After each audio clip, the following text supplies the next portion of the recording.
Bonjour chers élèves.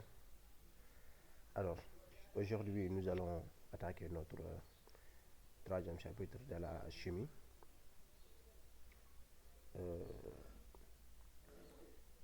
On va voir maintenant les atomes, éléments et classification périodique. Alors, cette leçon, on avait vu quelques notions en quatrième, à savoir les atomes et éléments chimiques. On l'avait vu en quatrième. Maintenant, ici, on va un peu approfondir le niveau. Voilà. Donc, atomes, éléments, classification périodique.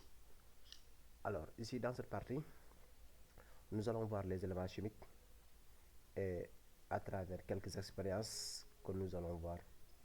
Maintenant, ici, éléments chimiques, donc on va voir l'expérience action entre le métal, cuivre et l'acide nitrique.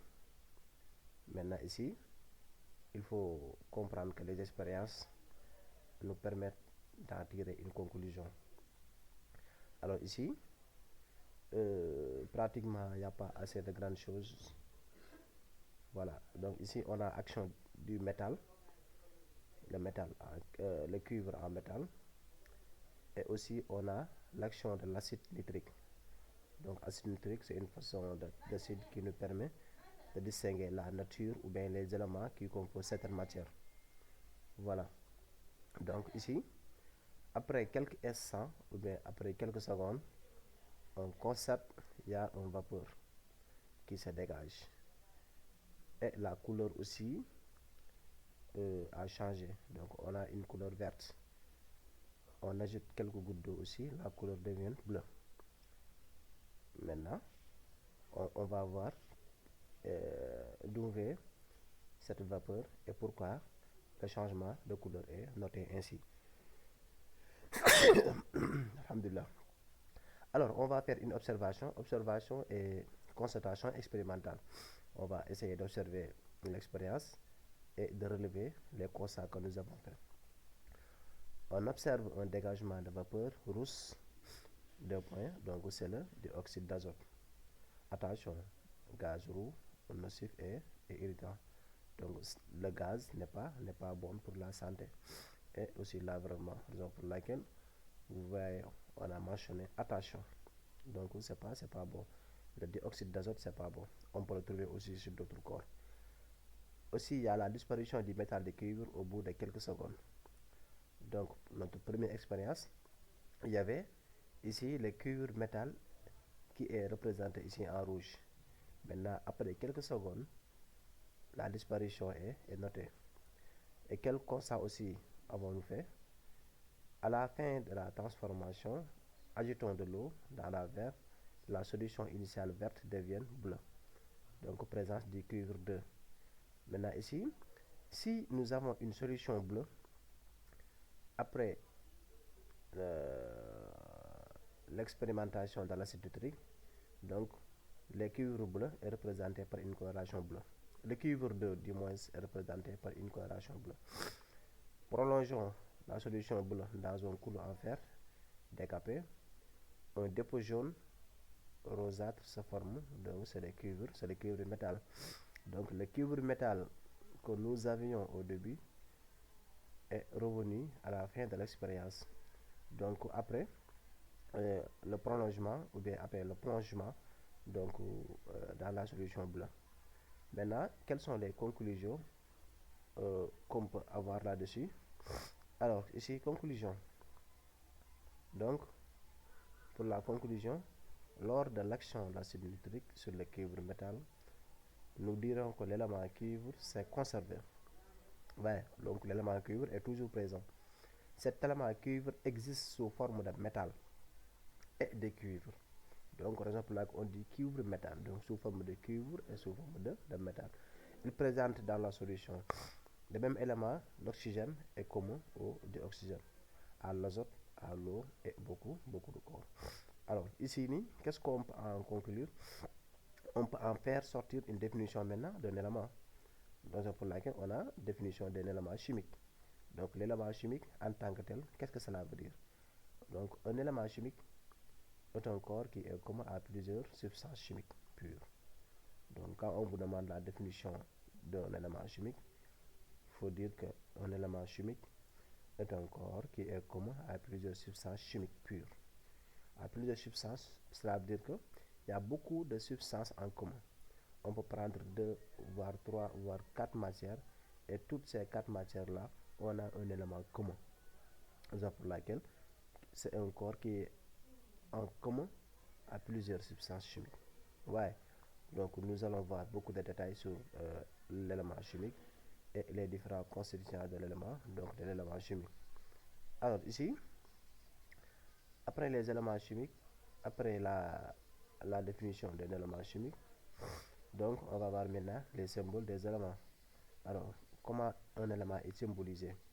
Par exemple, on a des milliers, voire des millions, voire des milliards d'éléments chimiques. Maintenant, chaque élément est symbolisé. Si on voit tel ou tel symbole, on saura que cela symbolise, cela signifie tel ou tel élément chimique. Donc, il y a des normes internationales qu'on doit respecter. Il y a aussi des règles internationales qu'on doit respecter pour que tous les scientifiques du monde soient au même pied d'égalité, pour que tous les scientifiques du monde sachent que cet élément est représenté par tel ou tel symbole. Donc, ça aussi, il faut bien en tenir compte. Donc, pour faciliter l'écriture des éléments chimiques, les chimistes conviennent de les représenter par des symboles internationaux. Ouais, donc par des symboles internationaux, que tous les chimistes soient consultés. Ou bien les grands chimistes du monde, évidemment. Alors, maintenant, il y a des conventions à respecter. On peut avoir 2 voire 3 conventions. Maintenant, première convention, on représente l'élément chimique par la première lettre en majuscule de leur nom en français, en latin ou étrange.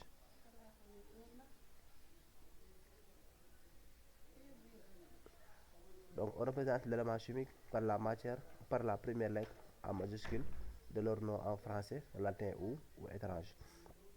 Donc, cela veut dire quoi? Donc, cela veut dire que on peut prendre le cas de carbone. On a ici l'exemple de carbone. Donc, carbone, ça s'écrit avec la première lettre en majuscule qui est le C. On a aussi l'hydrogène, H, la première lettre en majuscule.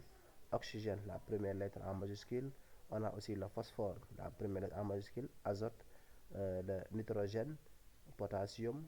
Aussi, on a le kalium, on a le fluor, bore, ainsi de suite. Ouais. Donc, ça, c'est la première convention. Donc, la première convention, on écrit la première lettre en majuscule de l'élément chimique. Maintenant, attention, il peut y arriver des cas où 2 éléments chimiques commencent par une même lettre majuscule. Si c'est le cas, on suit l'ordre alphabétique, raison pour laquelle on a une deuxième convention. Donc la deuxième convention, si plusieurs éléments chimiques ont leur nom qui commence par la même lettre, donc on adjoint à la première lettre en majuscule une seconde lettre en minuscule. Par exemple, ici, on peut avoir le cas de calcium, par exemple, ici. Donc calcium commence par une lettre majuscule qui est le C. Le carbone aussi commence par C. Ouais. Donc tous ces deux éléments-là commencent par CA. Maintenant, on suit l'ordre alphabétique. Donc carbone est en premier lieu. Donc on prend C majuscule comme le carbone. Donc pour écrire calcium, on écrit C majuscule et on adjoint le A minuscule. Donc qui va faire la différence entre calcium et carbone. De même chose aussi, comme par exemple brome. Donc brome aussi commence par une lettre, par la lettre B. Bore aussi, on l'avait souligné tantôt, c'est là, donc commence par la lettre B. Maintenant, alphabétiquement, donc BO est en premier lieu que BR, raison pour laquelle B majuscule représente le bore. Maintenant, pour écrire brome, on utilise B majuscule et R minuscule, donc qui va représenter ici le brome. Donc, ne vous en faites pas, il y a un tableau donc qui est fait pour bien maîtriser les éléments chimiques, donc et les constituants des éléments chimiques. Aussi, on a le fer, Fe. Donc, fer, on avait aussi le fluor, par exemple, c'est là. Donc, la première lettre est occupée. Pour laquelle fer, on écrit F majuscule et E minuscule. Le sodium aussi, donc c'est le natrium. Donc, ça, c'est le mot latin. Na. Donc, au lieu d'utiliser ici SO ou bien S pour le mot en français, on utilise natrium, donc qui est le nom en latin. Les cuivres aussi, donc Cu, chlore, Cl, donc ainsi de suite. Donc au cours de cette leçon, donc vous allez voir un tableau de classification donc, qui va nous permettre de mieux comprendre la structure des éléments chimiques. Maintenant, on va voir maintenant les atomes. Donc, qu'est-ce que c'est qu'atome?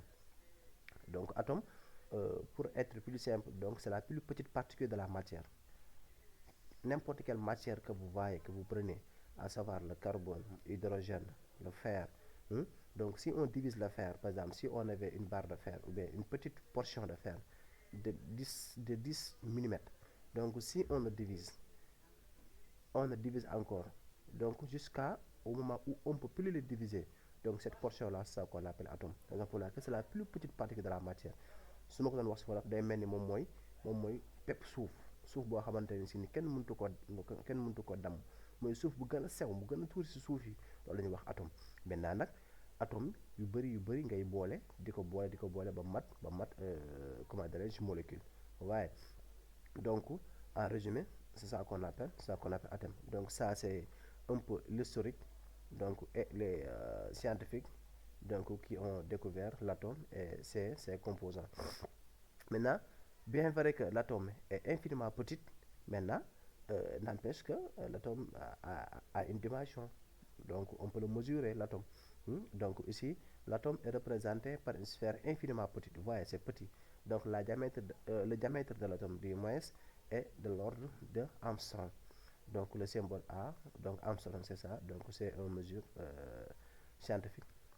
Donc 1 Armstrong égale à 10 puissance moins 10 mètres. Ouais, donc c'est tellement petit qu'on ne peut pas même le voir à l'œil nu. Donc c'est tellement petit. Donc le diamètre de l'atome, il faut bien noter ça, donc égale à 1 Armstrong égale à 10 puissance moins 10 mètres.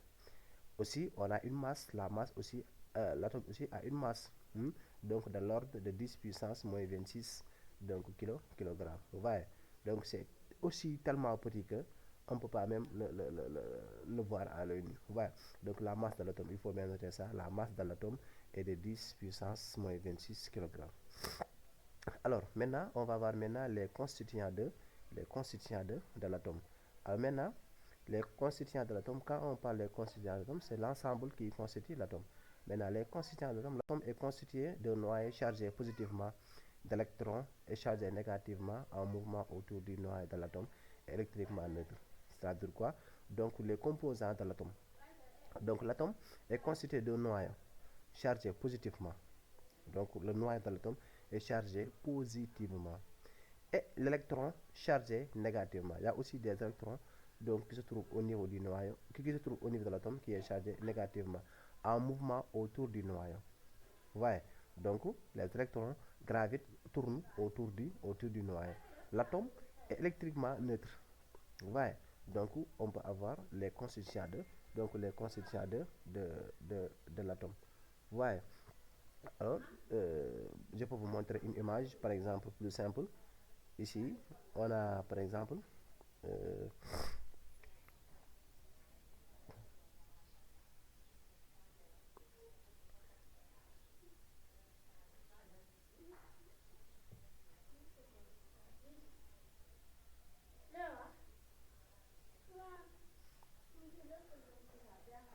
alors ici on a un exemple de l'atome. Donc l'atome ici l'atome est constitué donc l'atome est ici structuré donc par cet exemple là. Donc ici on a la structure de l'atome. Donc nous avons vu ici donc le noyau, donc c'est là, et aussi les différents éléments donc qui gravitent autour de l'atome. Ouais, donc on va y voir après donc pour plus d'explications. Alors maintenant aussi on a le noyau. Qu'est-ce que cela veut dire le noyau? Donc le noyau atomique, ça veut dire que le noyau de l'atome. Donc on a les nucléons. Donc c'est un élément du noyau. Donc les nucléons sont des particules conteneuses dans les noyaux atomiques, donc portent le nom de nucléons. Les nucléons sont des protons et des neutrons. Vous voyez? Donc ici, on a les particules contenues donc, dans le noyau atomique, donc portent le nom de nucléons. Donc les nucléons sont des particules qui se trouvent au niveau du noyau. Les nucléons sont des protons et des neutrons. Vous voyez? Donc les protons et des neutrons, les protons et les neutrons, donc qui constituent le nucléon. Alors que le nucléon, c'est un élément du noyau atomique. Vous voyez? Donc raison pour laquelle, dans cette image, on peut voir ici les nucléons. Vous voyez? Donc les nucléons sont là. Donc les nucléons sont composés de neutrons et de protons. Vous voyez? Donc aussi on a par exemple les charges, les protons atomiques. Vous voyez? Aussi on a les neutrons. Donc neutrons c'est neutre. On a aussi les électrons. Vous voyez? Donc ça c'est un peu l'image qui fait le résumé de cette partie. Alors maintenant, on va voir maintenant les particules sous forme de tableau. Maintenant, ces particules-là, on a les particules. Quelles sont les particules? Donc, c'est des protons et des neutrons. Donc, ce sont les particules qui se trouvent au niveau du noyau. Donc, le symbole de proton, c'est P. Donc, le symbole de neutron, c'est N. Aussi, maintenant, les protons sont chargés positivement. Pour là, on a mis plus E. Donc, E, c'est le symbole de l'électrisation ou bien de l'électron. Donc, ici, le neutron est neutre, raison pour laquelle il n'y a pas de charge. La charge, à la place de charge, on a mis 0. Maintenant, les masses sont en commun. Donc, masse de proton égale masse de neutron égale 1,67 10 puissance moins 27 kg. Donc, la masse de proton égale masse de neutron égale 1,67 10 puissance moins 27 kg. Donc, vous avez les symboles des protons et des neutrons, l'ensemble des protons et des neutrons qui forment le nucléon. Maintenant, les nucléons aussi, donc c'est une partie du noyau atomique. Alors maintenant, E est la charge élémentaire. Sa valeur vaut 1,6 10 puissance moins 10 coulomb. Donc l'unité de la charge est le coulomb. Ça aussi, il faut bien en tenir compte. Maintenant, on va voir maintenant qu'est-ce que cela veut dire, les neutrons et les protons carrément. Maintenant, les nombres Z et A. Les nombres Z et A. Donc le noyau d'un atome est caractérisé par un nombre de charges Z. Le noyau de l'atome est caractérisé par un nombre de charges Z et un nombre de masse A. Donc, sauf exception, Z égale A, 104, ainsi de suite. Maintenant, nous allons voir maintenant le symbole de l'atome. Qu'est-ce que cela veut dire? Donc, ici, on a le nombre de charges ou le numéro atomique. Donc, le nombre de charges, le numéro atomique. Donc, c'est le Z. Regardez, donc le symbole est là. Ici, par exemple, dans cette partie, on a, ici, nous avons aussi l'élément X. Donc, qui est l'élément chimique. Donc, tous les éléments, il y a une lettre en haut. Donc, il y a une lettre en haut à gauche et une lettre en bas à gauche. Donc, ici, on a le A et on a le Z. Maintenant, le nombre de charges, qui est le Z, comme ça. Donc, ce Z-là, on l'appelle nombre de charges. Ou on l'appelle numéro atomique. Nombre de charges et numéro atomique. Donc, c'est le nombre de protons dans le noyau atomique. Donc, c'est le nombre de protons qui est contenu dans le noyau atomique. Z, je répète encore, c'est le nombre de protons. Par exemple, si le noyau atomique a 20 protons, 10 protons, 29 protons, donc est mentionné comme ça. Donc on va écrire 29, bel et bien 29. Donc X c'est juste une représentation. On pouvait mettre par exemple l'élément carbone ou bien l'élément hydrogène ou bien l'élément cuivre.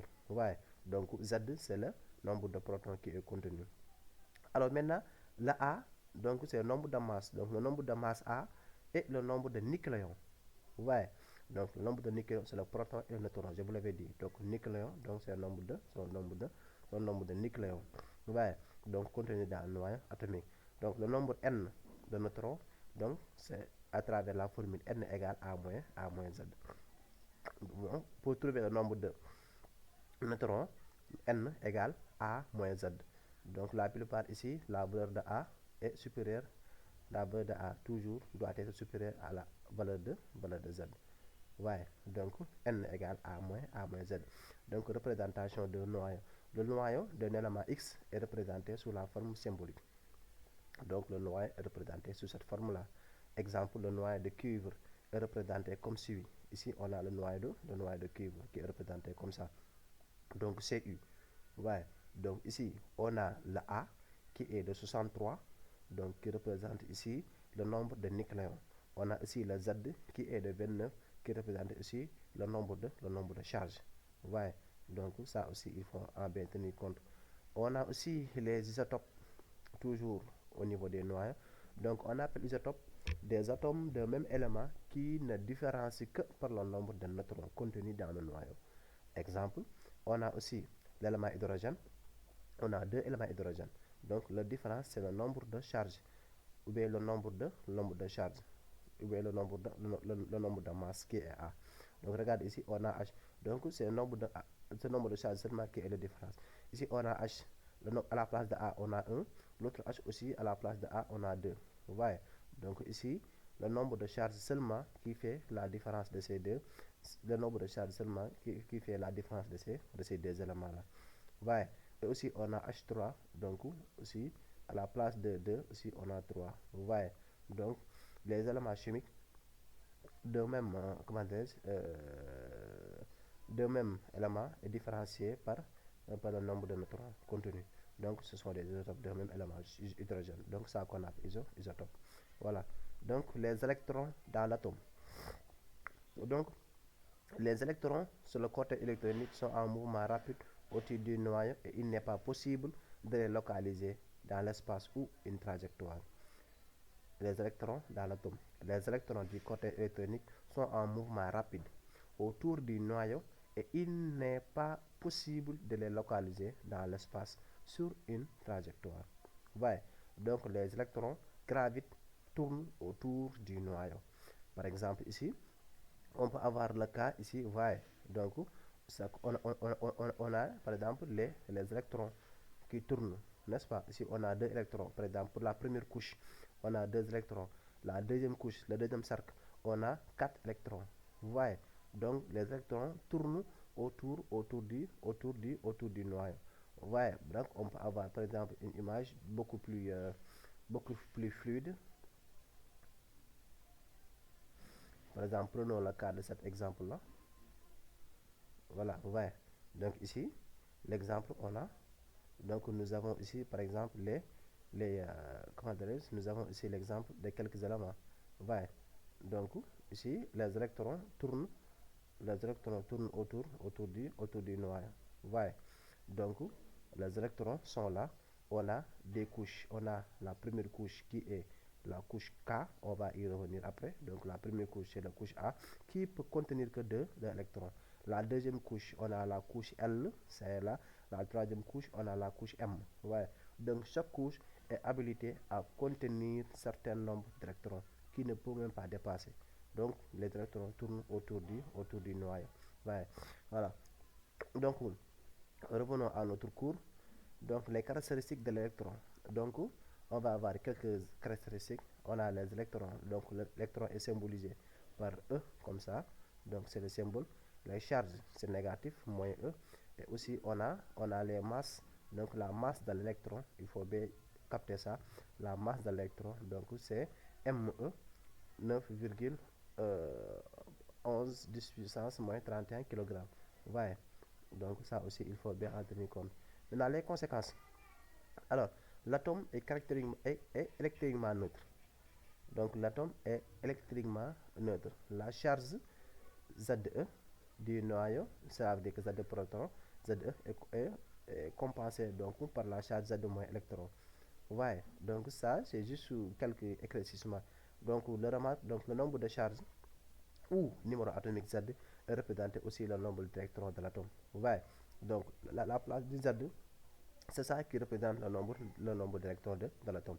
Donc le numéro atomique Z bi nekk ci suuf boobu mooy aussi le nombre d'électrons.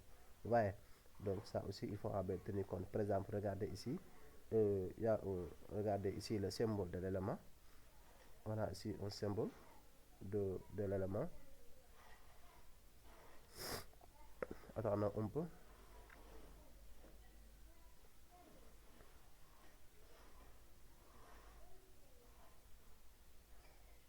Par exemple, ici, regardez.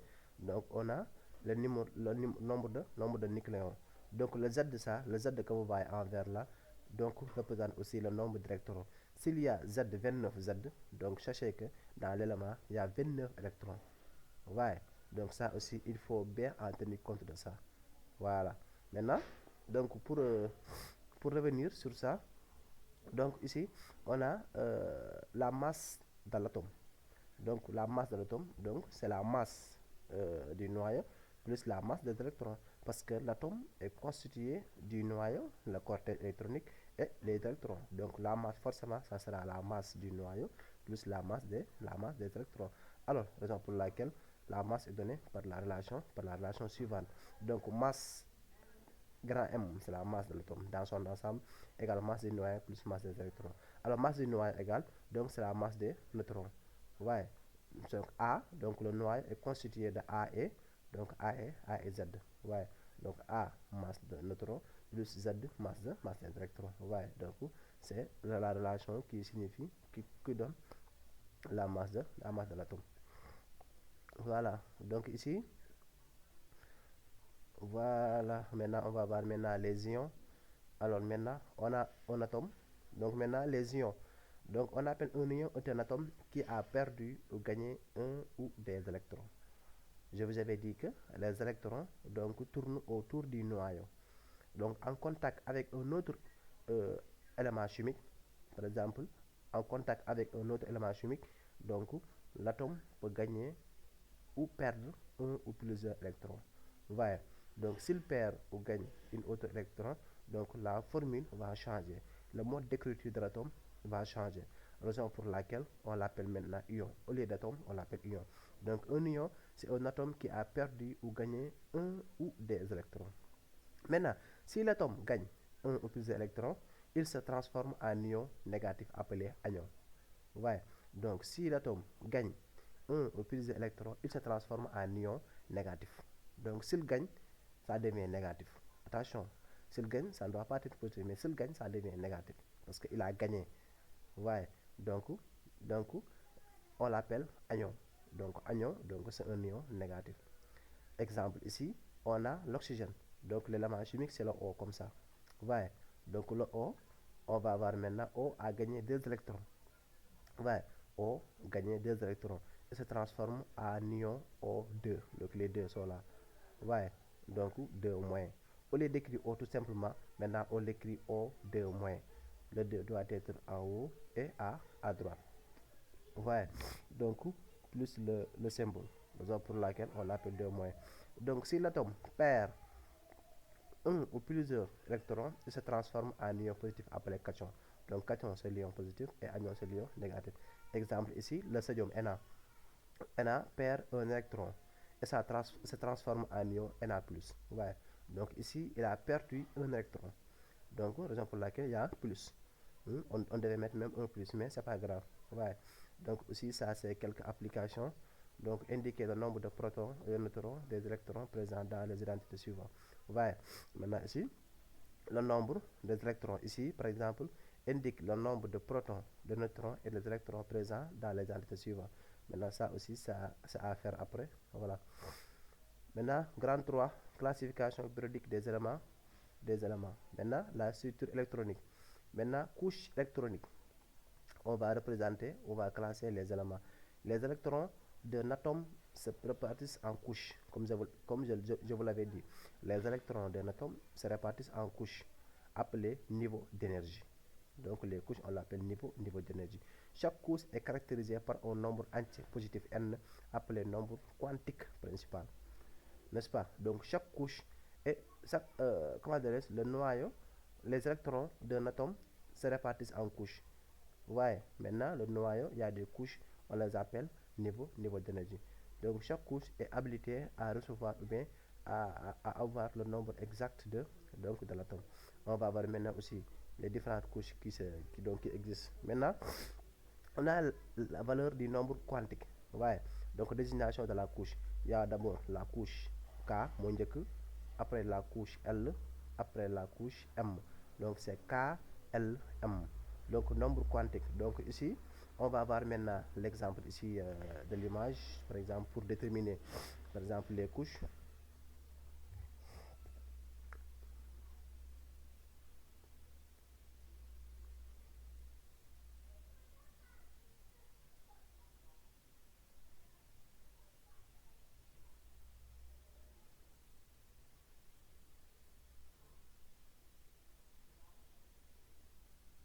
Voilà. Donc ici, on a les couches. Ouais, on a la couche K, au moins. Donc ici, le niveau d'énergie K, il n'y a que 2 électrons. Ouais, donc la première couche ne peut prendre que 2 électrons. Ça aussi, il faut bien en tenir compte de ça. Donc la première couche ne peut prendre que 2 électrons. Ouais, donc la couche L ne peut prendre que 8. 1, 2, 3, 4, 5, 6, 7 et 8. Donc la couche K ne prendre que 8. Et l'autre aussi ne peut prendre que 18. Ouais, donc on va mieux comprendre au cours de la leçon. Donc, que signifie donc les couches électro, donc les couches électroniques, ou bien on les appelle le niveau d'énergie. Maintenant, structure de l'atome. La répartition des électrons sur le niveau obéit à 2 règles. Principe de Pauli.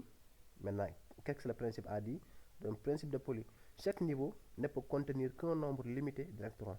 Le nombre maximal d'électrons pouvant apparaître à un niveau caractérisé par un nombre quantique n.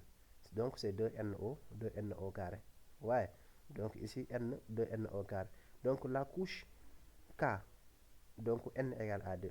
Donc, si 2n au carré, si n égale à 1, donc on n'aura que 2 électrons au maximum. Ouais. Donc la couche L, donc ici tamit n égale à 1. Donc on aura 8 électrons au maximum. Ouais.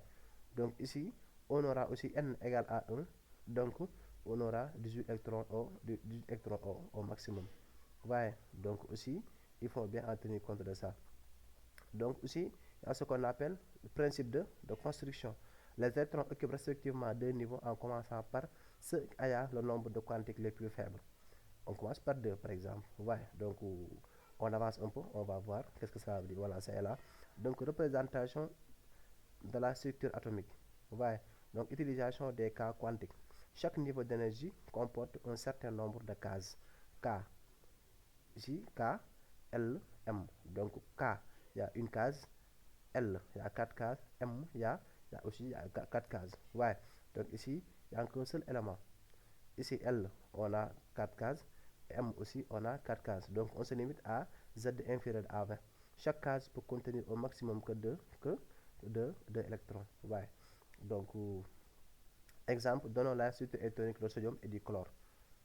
La structure électronique du sodium et du chlore. Ouais. Donc ici, donc on va compter maintenant le nombre de. On commence par ici, on commence par K, après L, après M. Ouais. Donc on compte le nombre de points. Ici on a 2, 4, 6, 8, 10, avec 11. Donc le chlore, le sodium dit moins Na, donc le nombre de Z égale à 11. Raison pour laquelle les 11 sont répartis comme ça. Donc la première couche ne peut contenir que 2. La deuxième couche ne peut contenir que 8. 2, 4, 6, et ici 8 ne peut contenir que 8. Ouais. Donc il reste par exemple un seul élément. Raison pour laquelle la couche M, donc ben kete la mën a jël. Kon donc 11 yi mat na.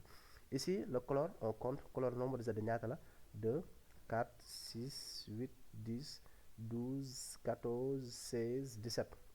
Donc chlore, son nombre de Z égale à 17. Raison pour laquelle les 17 sont répartis comme ça. Donc la couche K ne peut contenir que 2, la couche L ne peut contenir que 8, et le reste sera contenu au niveau de la couche M. Ouais. Donc c'est comme ça qu'on fait la répartition. Alors aussi, utilisation de la formule électronique. Donc chaque niveau d'énergie est représenté par la lettre correspondante écrite entre parenthèses. Ouais. Le nombre d'électrons du niveau figure en exposant en haut et à droite. Les niveaux vides ne sont pas mentionnés. Ouais. Exemple ici, on a Z. On a H du moins l'hydrogène. Donc son Z égale à 1. Donc on écrit K entre parenthèses exposant 1 parce qu'il y a un seul Z. C'est comme ça qu'on écrit. Ouais. Na, c'est 11. Z égale à 11. Donc on écrit Na entre parenthèses Z égale à 11. Maintenant, les 11 sont répartis comme ça. La couche K qui prend les 2. La couche L, les 8. Et le reste, la couche M comme ça. Donc ainsi de suite. Maintenant, on va voir maintenant la représentation de Lewis. On peut vous demander de le représenter sous la forme de représentation de Lewis. Maintenant, qu'est-ce que cela veut dire? Donc, la représentation de Lewis a pour but de schématiser la structure électronique externe d'un atome du moins ou bien d'un ion. Donc, le noyau et les électrons des couches internes sont représentés par le symbole d'élément.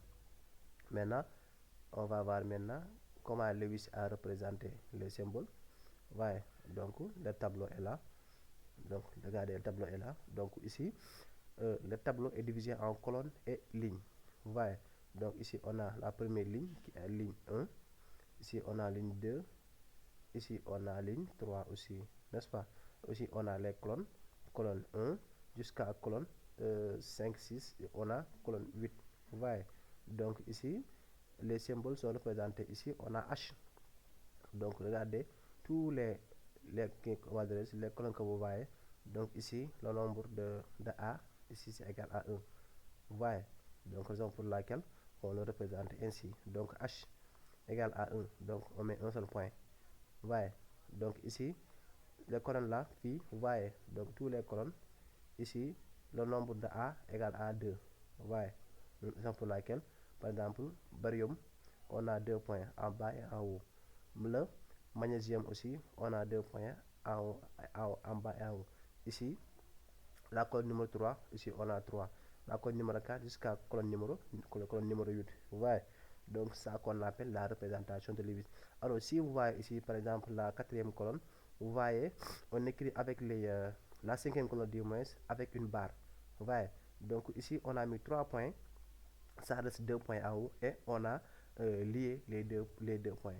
Vous voyez, donc les 2 points sont liés pour devenir une barre comme ça. Vous voyez, donc ici on a 3 points et les deux liés ça devient 5 points. Vous voyez, ici c'est la même chose. Donc ici la barre représente 2 points, l'autre barre représente 2 points, ça fait 4 points, plus les 2 points ça fait 6 points. Donc ainsi de suite jusqu'à 8e. Vous voyez, donc ça qu'on appelle la représentation de Lewis. La dernière partie, on va voir maintenant le tableau de classification. Donc le tableau, vous l'avez vu en quatrième. Donc bon, c'est juste la représentation des éléments. Voilà, je vous l'avais dit. Donc ici on a un élément, le chlore, qui est représenté par la masse molaire atomique. Voilà, c'est là la A et le 17. Donc le 17 aussi c'est le nombre 2, c'est le nombre Z ou bien le numéro 2. Donc le numéro de masse, donc ça qu'on appelle la représentation. Voilà, donc le tableau est là, tableau de classification. Donc présentation d'abord de périodique réduit à 12 premiers éléments. Donc ici on a les colonnes 1, 2, comme je vous l'avais dit. Aussi on a aussi les lignes. Ouais. Donc sont représentés, je pense.